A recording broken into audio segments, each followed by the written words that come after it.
Hey guys, welcome back to the channel here. Today we're going to be giving you a bit of an update on the timeline, showing you what's all going on in the CDL world. So far, not a whole lot's been going on. A lot of people have been put on the restricted. Some people have become free agents. A lot of speculation. Nothing's really set in stone yet. But yeah, we'll kind of get right into it here. First things first, Diamond Con is now a free agent. Kind of saw this coming. At the beginning of the year, he looked really good, and as the season went on, he slowed down and seemed to play more of a main AR, really slow main AR. And there's not really a whole lot of room for main AR, especially with young guys coming in. So probably won't see him on a starting roster the start of this next season.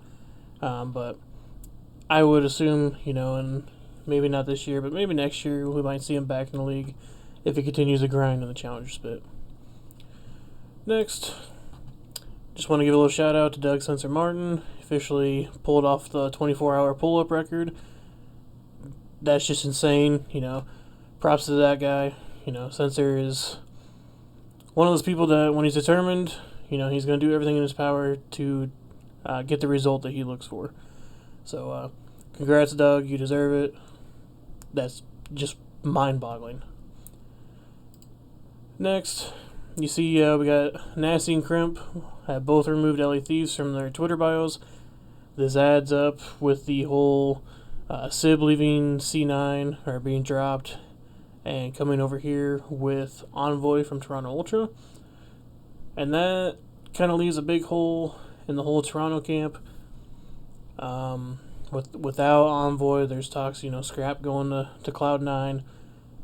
I think it was actually Scrim Intel said earlier that they saw that the Scrap deal to Cloud9 was moving in the right direction, getting close to being done.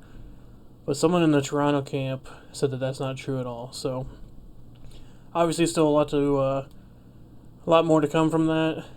Scrap himself has said that he thinks that he's going to be playing somewhere else next year. I guess at this point, who knows? I would assume by the end of the day, Scrap will go to C9.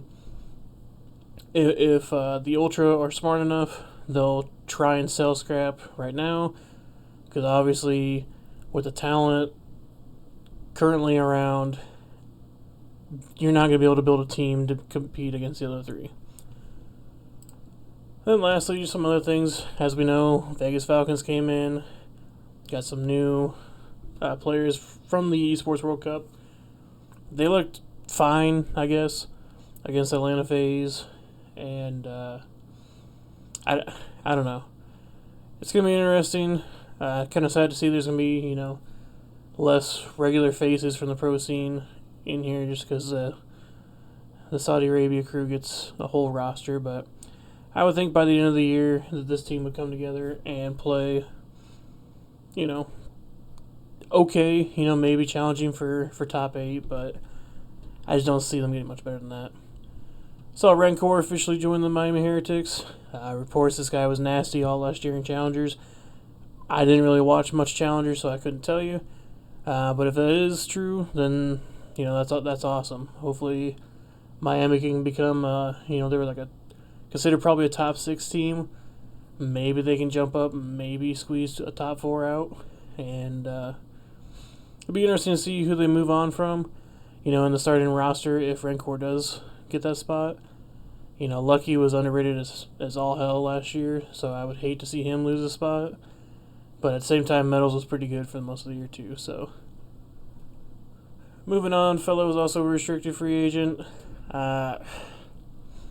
I guess depending on the whole team build, maybe you bring him back. He's a pretty good IGL. If the league was on LAN, I'd say, yeah, pick him up 100%. But with it being online, he's kind of proven at this point that he's not the greatest online player.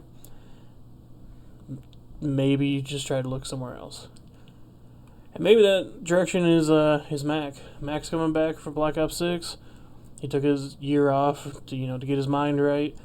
Hopefully he can find a spot. I'm sure he's going to probably have to try going through challengers first to prove that he can still shoot. But after that, I'm sure any team would be ready to pull the trigger to get him on the roster.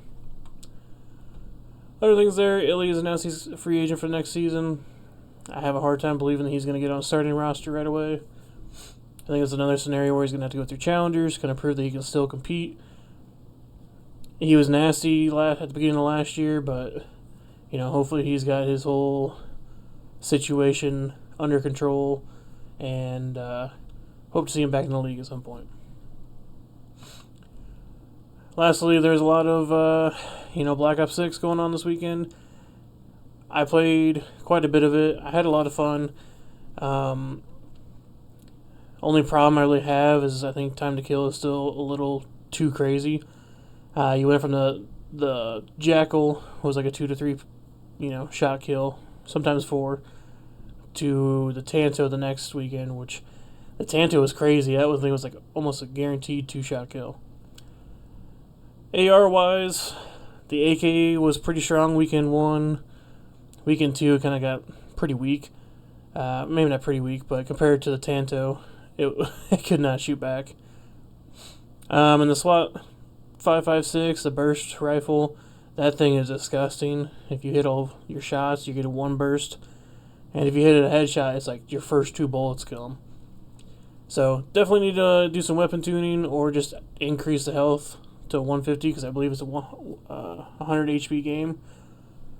And I think if they do that, then this game will be a really fun CDL year to watch with the Omni movement.